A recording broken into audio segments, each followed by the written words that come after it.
อ่าทักทายสบายดีเนาะสบายดีมื้อนี้วันที่26เดือน10ปี2022เนาะวันพุธสบายดีเด้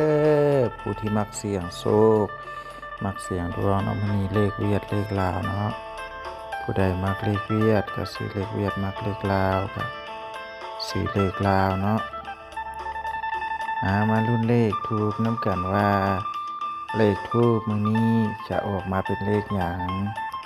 มันลุ้นน้ำกันเป็นแนวใดเมื่อวานนี้มีคนที่คนหิ่งนำบผู้ใดที่ติดตามน่าจะถึกเนาะ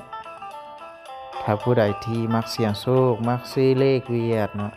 ให้เบิ่งแล้วก็กดติดตามเนาะกดติดตามแล้วก็กดกระดิ่งแจ้งเตือนเวลาแอดมินไปลงตอนเช้า 9 โมง 10 โมงเช้าแบบนี้ทุกๆมื้อมันจะเด้งขึ้นหน้าจอโทรศัพท์นะ094989เนาะเลขที่เปนี่ก็บางตู้ก็จะเป็นเลขเปจากความฝันบางตู้ก็จะเป็นเปจากเลขทูปบางตู้ก็จะเปจากตำราปัญหาเลขเนาะมื้อนี้เฮามาลุ้นตัวที่2นำกันว่าจะออกมาเป็นเลขหยังท่านใดที่เลื่อนมาเห็นคลิปนี้วิดีโอนี้แล้วก็อย่าลืมกดไลค์กดแชร์เนาะขอคนละ1ไลค์1แชร์มีเพื่อ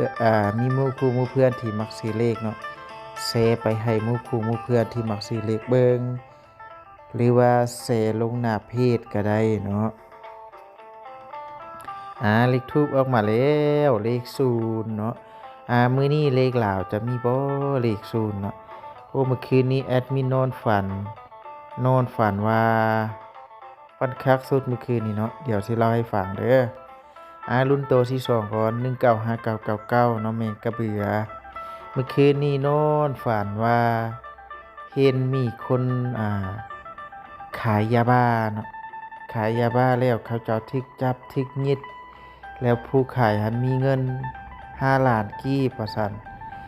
แล้วเอาไปใส่อยู่หีบเนาะแล้วบอกให้ข่อยไปลักเอาเงินให้ข่อยไปลักเอาเงินนั้นมี5ล้านข่อยลัก1ล้านเหลือ4ล้าน4ล้านหันสิให้ตำรวจเลยว่าซั่น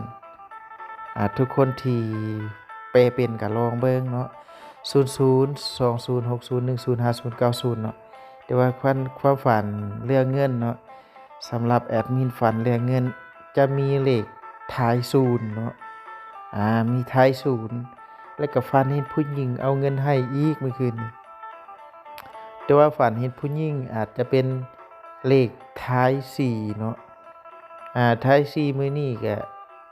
สิมาบ่เนาะลุ้นนำกัน064686165696เนาะ